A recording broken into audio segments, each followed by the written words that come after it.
Class 11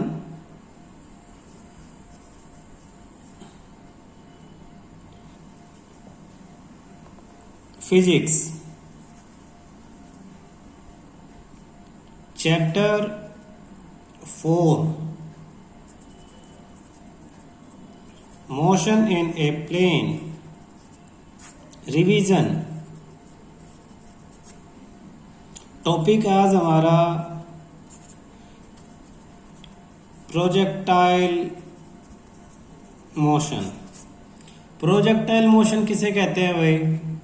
कोई भी चीज जब आप हवा में फेंक देते हो फ्रीली, आप ऐसे करके फेंको तो वो ऐसे आएगी, आप ऐसे भी फेंकोगे तो भी वो ऐसे नीचे की तरफ जाएगी। तो हॉरिजॉन्टल मोशन क्या है? ये horizontal motion, free horizontal motion कह सकते हैं हम इसे। Free horizontal motion under the influence of gravity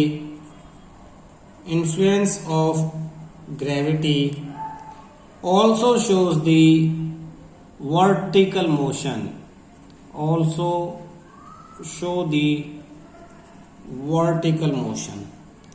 meaning क्या है कि आप किसी भी ऑब्जेक्ट को हॉरिजॉन्टली थ्रो करते हो ऐसे या ऊपर की तरफ ऐसे, तो आपने जो ये वेलोसिटी दी उसे, ये एक स्पेशल पाथ फॉलो करेगी इस तरह का। और अगर ये बिल्कुल हॉरिजॉन्टल दिए तो ये नीचे इस तरह का। और ये पाथ में कर्व किस वजह से आई? ग्रेविटी की वजह से, ग्रेविटेशनल फोर्स की वजह से ये कर्व आती है। इसी मोशन को हम स्टडी करेंगे। तो पहले तो हम स्टडी करेंगे ये हॉरिजॉन्टल वाला। प्रोजेक्टाइल मोशन के दो पार्ट है आपके, इसमें से फर्स्ट पार्ट हम जो स्टडी करेंगे वो स्टडी करेंगे हॉरिजॉन्टल प्रोजेक्टाइल। हॉरिजॉन्टल प्रोजेक्टाइल का मतलब है जैसे आपने छत से या बिल्डिंग पे हो ये, और आपने यहां से कोई पत्थर ऐसे फेंक दिया ऐसे, तो ऐसे नहीं जाता रहेगा। जैसे ही आपने ऐसे फेंका, अर्थ की ग्रेविटी उसे नीचे खींचेगी और उसका पाथ ये आएगा। कभी भी पत्थर फेंक के देख लेना, वो यहां आके गिरेगा, ऐसे नहीं जाता रहेगा। क्लियर है?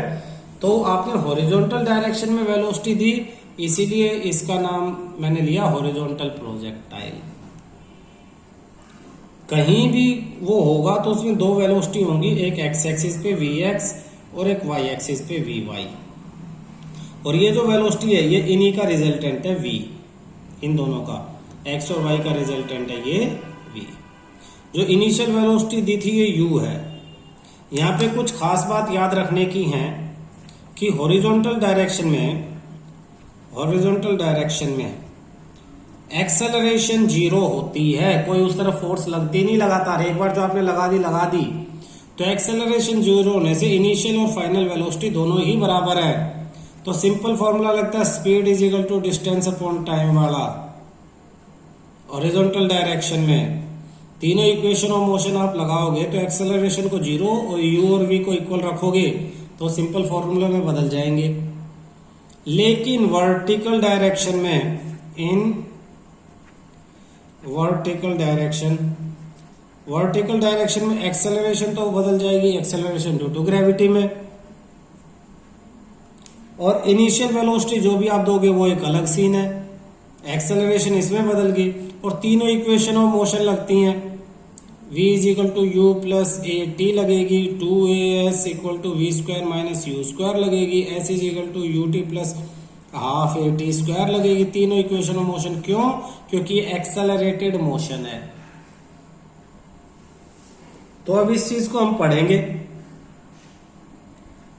अब देखो, आप horizontal direction, first horizontal direction में कुछ स्टडी करते हैं। Horizontal direction, distance, speed is equal to distance upon time. तो distance speed into time. Distance को हम क्या लेते हैं अपनी फिजिक्स में अब x, और स्पीड को वेलोसिटी u से, और टाइम हमने ले लिया t। तो x इक्वल टू आ गया ut। तो इससे टाइम की वैल्यू आपको पता लगी, टाइम एक्स अपॉन में यू, डिस्टेंस अपॉन स्पीड, इतना टाइम आपने हॉरिजॉन्टल डायरेक्शन में लिया इतने डिस्टेंस को कवर करने के लिए। अब vertical distance travelled by the body in time T, इसी टाइम में वर्टिकल सेकंड वर्टिकल डायरेक्शन में देखते हैं। तो वर्टिकल डायरेक्शन में तो फॉर्मूला हमारे पास कौन सा, s is equal to u t plus half a t square, value रख लो। s वर्टिकल डायरेक्शन में जो डिस्टेंस होता है उसे y बोलते हैं, तो y is equal to initial velocity. जब उसने इधर फेंका था, ध्यान देना, जब इधर फेंका तो हॉरिजॉन्टल डायरेक्शन में ही इसको स्पीड दी थी, नीचे की तरफ इसकी स्पीड 0 थी, यानी velocity on y axis initial velocity 0 थी। ऊपर से जब आप किसी चीज को छोड़ देते हो, पत्थर को नीचे छोड़ दिया, तो इनिशियल वेलोसिटी क्या है, 0, लेकिन वाई एक्सिस पे, एक्स एक्सिस पे तो दे रखी है, तो आपकी ये जो इनिशियल वेलोसिटी है u, ये 0 हो जाएगी। इनटू में टाइम हमने t लेट किया ही है, प्लस में half acceleration due to gravity, a की जगह आ जाएगा g और t स्क्वायर, तो y इज इक्वल टू क्या आ गया, हाफ जी टी स्क्वायर, ये y। हॉरिजॉन्टल डायरेक्शन में इतना उसने डिस्टेंस कवर किया। टाइम की वैल्यू रख दो ऊपर से उठा के, तो यहां से उठा के टाइम की यहां वैल्यू रख दो, तो क्या आ जाएगा y आपके पास, y is equal to half g t की जगह x square upon u square, x square upon u square. तो ये हो जाएगा, देखो y relation, horizontal and vertical distance का रिलेशन बता रहा हूं मैं, y इज इक्वल टू ऊपर g है अपॉन में 2u स्क्वायर, ये तो कांस्टेंट है, g कांस्टेंट है, और इनिशियल वेलोसिटी आपको ने जो दी थी x एक्सिस पे, ये हॉरिजॉन्टल डायरेक्शन में वो जो दे दी, ठीक है, और इनटू में x स्क्वायर, तो ये क्या हो गया, ये पूरा कांस्टेंट हो गया, तो y इज इक्वल टू के एक्स स्क्वायर। तो y इज इक्वल टू के एक्स स्क्वायर किसके जनरल इक्वेशन है, आप मैथ में पढ़ोगे, trajectory of projectile is parabola, ये पैराबोला की इक्वेशन है, किसकी, पैराबोला। पैराबोला 11th के मैथ में पढ़ोगे, पैराबोला क्या होता है, ठीक है। तो पैराबोला का जो पाथ है, ट्रैजेक्टरी मतलब पाथ, पैराबोला के पाथ की ये इक्वेशन होती है। तो पैराबोला इस तरह से, जो जैसे ये आपका कर्व है, ये कर्व, ये वाली, तो ये वाली जो कर्व है ये पैराबोला है। तो पैराबोला की इक्वेशन मैथ में ये होगी। हमने प्रूव कर दिया कि अगर किसी पत्थर को आप ऐसे फेंकोगे तो पैराबोलिक पाथ शो करेगा। कैसे प्रूव किया, मान लो ऊपर हमें डायग्राम पता ही नहीं था, हमें तो ये सब चीजें पता थी मैथमेटिकल, इन्हें निकाल के हमने इक्वेशन बना ली और इक्वेशन देखा, ये तो पैराबोला की इक्वेशन है। यानी इसमें अगर आप एक x की वैल्यू चेंज करते रहो, y की, जैसे 9th में आपने ग्राफ बनाने सीखे थे, x और y अलग अलग, एक की पॉइंट लो, दूसरे का अलग अलग निकालते रहो, पॉइंट को ड्रॉ करो, तो पैराबोला ये पाथ बनेगा प्रैक्टिकली जब आप बनाओगे इसे। दूसरा, टाइम ऑफ फ्लाइट, वो कितनी देर हवा में रहती है, कितनी देर वो हवा में रहती है। टोटल मान लो हाइट ऊपर से नीचे तक h है, तो टाइम ऑफ फ्लाइट आपको निकालना है, टाइम ऑफ फ्लाइट, कितनी देर ऑब्जेक्ट हवा में रहते हैं। कैपिटल T से सपोज हम इसे शो कर रहे हैं। फॉर्मूला हमारा क्या है, s is equal to u t plus half a t square. s total height, कितनी हाइट तक, h हाइट मान लिया, h हाइट, इनिशियल वेलोसिटी 0 थी भाई, टाइम ऑफ फ्लाइट यानी नीचे आने की, तो ये नीचे आने की इनिशियल वेलोसिटी y एक्सिस पे 0, और ये कैपिटल T प्लस हाफ, और यहाँ पे ये g और कैपिटल T का स्क्वायर। तो h is equal to 1/2 into g t square, t निकालना है हमें, तो 2 उधर और g नीचे, 2h अपॉन में g, तो 2h अपॉन में g is equal to t square. Therefore time of flight t is equal to root 2h upon में g, ये टाइम ऑफ फ्लाइट आ जाएगा। कितनी देर में ऑब्जेक्ट नीचे आके गिरेगी पत्थर फेंकने के, कैसे निकालोगे, सीधा इस फॉर्मूले से निकाल सकते हो। सोचो फॉर्मूले से ना निकालो, आप देखो, आपसे क्वेश्चन पूछ लिया कि पत्थर फेंका है वो कितनी देर में नीचे आएगा, कितनी देर हवा में रहा, तो आप ये इक्वेशन लगाओ, s is equal to u t plus half a t square. नीचे की तरफ initial velocity 0 time capital t half g t square. या आप उसे उधर फेंक लो या नीचे की तरफ ऐसे छोड़ दो, सेम टाइम में आएगा। आप कितनी स्पीड से एक्स एक्सिस पे फेंको, उधर कितनी स्पीड से फेंक दो एक्स एक्सिस पे, और पत्थर को आराम से नीचे छोड़ दो, दोनों में सेम टाइम लेगा वो नीचे आने में। क्योंकि आपने जो स्पीड दी थी एक्स एक्सिस पे दी थी, वाई एक्सिस पे वर्टिकल डायरेक्शन में नहीं दी थी। वर्टिकल डायरेक्शन इनिशियल स्पीड 0, तो ये टोटल टाइम ऑफ फ्लाइट कहते हैं हम इसे। हॉरिजॉन्टल रेंज कितनी दूर जाके गिरेगा, इसे कहते हैं बेटा हॉरिजॉन्टल रेंज आर। पत्थर फेंका तो कितनी दूर जाके गिरा, हॉरिजॉन्टल रेंज। तो कैसे निकालेंगे आर, एक्स एक्सिस पे हॉरिजॉन्टल रेंज, तो एक्स एक्सिस के डिस्टेंस को ही हॉरिजॉन्टल रेंज कहेंगे, डिस्टेंस ऑन एक्स एक्सिस। तो एक्स एक्सिस के डिस्टेंस का फॉर्मूला तो ये हमने निकाला था, इनिशियल वेलोसिटी इनटू में टाइम। टाइम कितना, जितनी देर में वो नीचे आएगा, जितनी देर में नीचे आएगा उतनी देर वो एक्स एक्सिस पे चलता रहेगा, तो ये टाइम हो जाएगा टोटल टाइम ऑफ फ्लाइट। तो आर किसके बराबर, एक्स के बराबर, और एक्स किसके बराबर, यू इंटू टाइम। तो r is equal to u, x axis पे जो स्पीड दी है, और टाइम यानी कैपिटल टी। कैपिटल टी की वैल्यू तो दे रखी है, तो therefore r is equal to u into root 2h upon में जी। तो ये है कि एक्स एक्सिस पे पत्थर कितनी दूर जाके गिरेगा, कितनी दूर जाके गिरेगा। आपका जो टोटल टाइम ऑफ फ्लाइट आया है उसे एक्स एक्सिस की वेलोसिटी से मल्टीप्लाई कर दो। हमने क्या निकाला अभी तक, हमने निकाला टाइम ऑफ फ्लाइट निकाला। पहले तो प्रूव किया, सबसे पहले हमने प्रूव किया। क्या प्रूव किया, path is parabola, path is parabolic. Parabolic हमने प्रूव किया, जो पाथ है वो पैराबोलिक पाथ है। दूसरा हमने टाइम ऑफ फ्लाइट निकाला। टाइम ऑफ फ्लाइट कितनी देर वो हवा में ही रहेगी, कैपिटल टी, वैल्यू आई 2h अपॉन जी। थर्ड हमने हॉरिजॉन्टल रेंज निकाला, आर, वैल्यू आई u into root 2h upon g. Fourth हम क्या निकालेंगे, velocity of projectile at any instance, velocity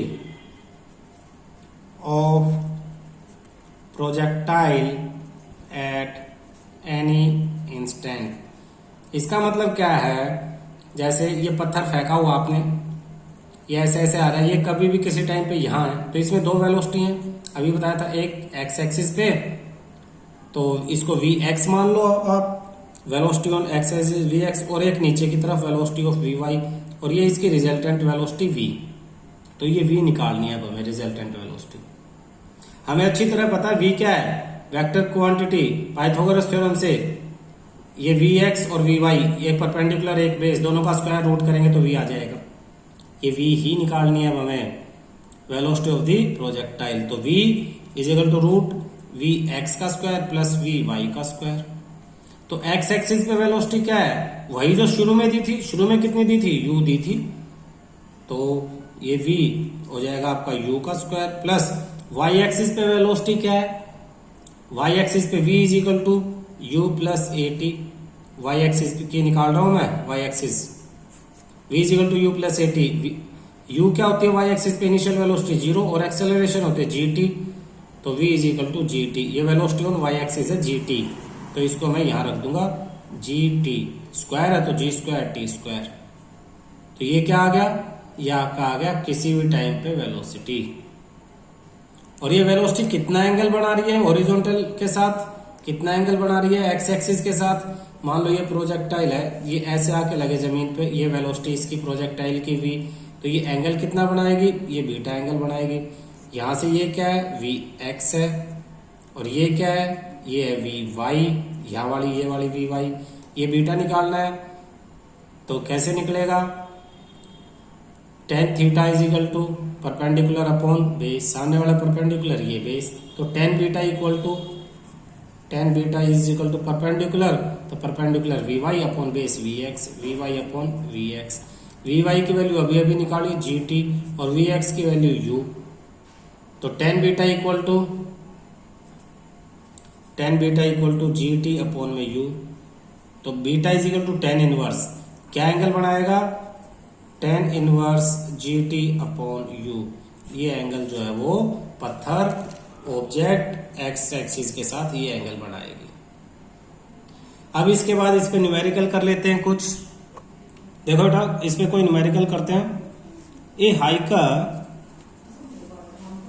stands on the edge of a cliff, पहाड़ी की चोटी पे खड़ा है 490 metre above the ground and throw a stone horizontally with an initial speed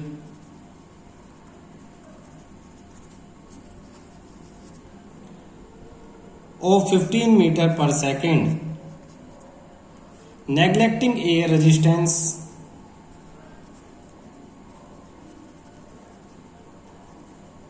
find the time taken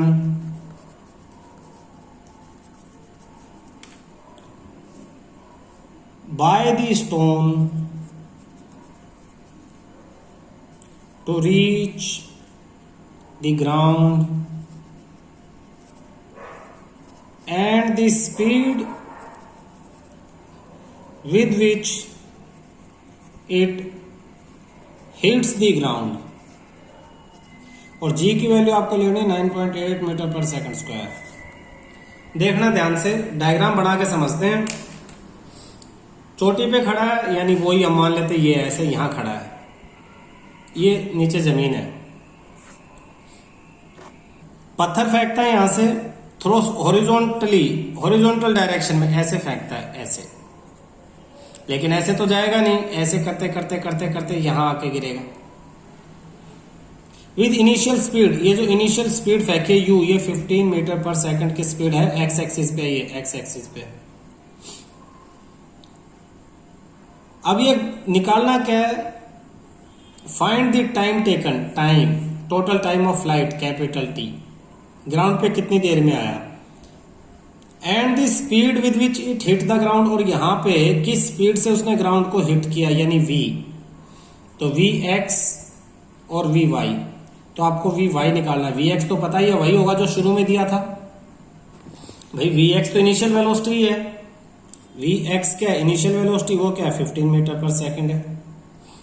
we Y आपको निकालना है, कैसे, v is equal to u plus a t से, u यानी on y axis, y axis पे। तो y axis पे जब हम फाइनल वेलोसिटी निकालेंगे तो इनिशियल वेलोसिटी y एक्सिस पे 0 होगी, ये ध्यान रखना। x एक्सिस पे इनिशियल वेलोसिटी 15 है, y की 0 है। एक्सेलरेशन यानी g, टाइम हमें पता ही नहीं, कैपिटल टी आएगा, तो कैपिटल टी निकाल लो। कितनी ऊपर है हाइट, 490 मीटर पे है, तो टाइम कैसे आ जाएगा देखना। यहां पे s is equal to y axis पे ही u t plus half a t square, s यानी 490 मीटर, इनिशियल वेलोसिटी 0, ये सब 0, हाफ g यानी 9.8 कैपिटल टी का स्क्वायर। इसे ये कैंसिल, 4.9 इधर आ जाएगा, 490 अपॉन 4.9, पॉइंट हटा तो ऊपर 10 लगा, 49 से cancel, 10 is equal to t square, therefore t equal to 10 second. बहुत आराम से कैलकुलेशन से टी 10 सेकेंड आ गया, इसलिए उसने जी 9.8 लिया और 490 मीटर दिया ताकि कैलकुलेट हो जाए। टी 10 सेकेंड यहाँ रख दो, वेलोसिटी 9.8 मल्टीप्लाई 10 यानी 98 मीटर पर सेकेंड की स्पीड से आई। वी वाई है ये वाई एक्सिस पे, और वी एक्स वही है जो पहले दिया था 15 मीटर पर सेकेंड। तो वेलोसिटी वी वाई कितना, एक तो आंसर ये है भाई 10 सेकेंड में वो लेगी नीचे आने में, ये वाला आंसर है। दूसरा वी निकालना, तो v is equal to v x का स्क्वायर प्लस वी वाई का स्क्वायर यानी 15 का स्क्वायर प्लस 98 का स्क्वायर। सोल्व करोगे, इसे सोल्व करोगे तो आपका आंसर आएगा, ये आंसर आएगा आपका 91.1 मीटर पर सेकेंड। आप देखो हमने कोई भी डायरेक्ट फार्मूला वो नहीं लगाया जो पीछे यूज किया था। अगर हम डायरेक्ट फार्मूला वो लगाते हैं, हम फॉर्मूला याद रखते हैं, तो सबसे अच्छी बात है। फॉर्मूला याद रखते हो तो सीधा सीधा क्या निकालोगे, हमें 1 सेकंड में निकालना है, कैपिटल टी निकालना था। तो कैपिटल टी यहां दोबारा कर रहा हूं मैं इसे, t is equal to 2 into h, h कितना 8 490 अपॉन में जी 9.8 और इसका रूट, पॉइंट हटा तो ऊपर 10 लगा, 2 से ये कैंसिल 49, 49 से ये कैंसिल 10, 10 इंटू 10 रूट से बाहर आके 10 सेकंड, सीधा आंसर 10 सेकंड में आना चाहिए। दूसरा v is equal to same, पहले तो y एक्सिस पे फाइनल वेलोसिटी निकालो, तो y एक्सिस पे फाइनल वेलोसिटी, तो y ये हमने निकाल लिया था r horizontal range, total time of flight, और यहां पे y एक्सिस की फाइनल वेलोसिटी gt। तो अब हम ये y एक्सिस की फाइनल वेलोसिटी ये वेलोसिटी निकालनी, u square plus g square t square, ये हम सीधा ये फॉर्मूला यूज करेंगे फाइनल वेलोसिटी निकालने के लिए। तो final velocity u square x axis पे 15 का स्क्वायर प्लस जी स्क्वायर 9.8 का स्क्वायर इंटू टाइम का स्क्वायर यानी 100, टी का स्क्वायर यानी 100। तो इसे सिंप्लीफाई करेंगे, तो 15 का स्क्वायर 225 प्लस 9.8 98 इंटू 98, पॉइंट था हटा तो नीचे 100 हो गया और मल्टीप्लाई 100 था, 100 से 100 कैंसिल, तो 225 प्लस 98 इंटू 98, फिर इसे सिंप्लीफाई कर लेंगे। तो क्या है, अगर आप डायरेक्ट फॉर्मूले याद करते हो तो बेस्ट है, समझ के, डायरेक्ट गलत मत लगाना, बेस्ट किस लिए, टाइम सेव करता है, ये कैलकुलेशन टाइम को सेव करता है। नहीं याद करते तो आप इस तरह से दोबारा, जैसे आपने डेरिवेशन की वैसे ही वैल्यू रख के दोबारा सोल्व कर सकते हो, बेसिक आपको क्लियर होने चाहिए। तो 11th क्लास के लिए बेसिक क्लियर करो अच्छी तरह से, और बेसिक क्लियर करने के बाद डायरेक्ट फॉर्मूले याद कर लो, ताकि एंट्रेंस में आपका टाइम वेस्ट ना हो सके। समझ में आया?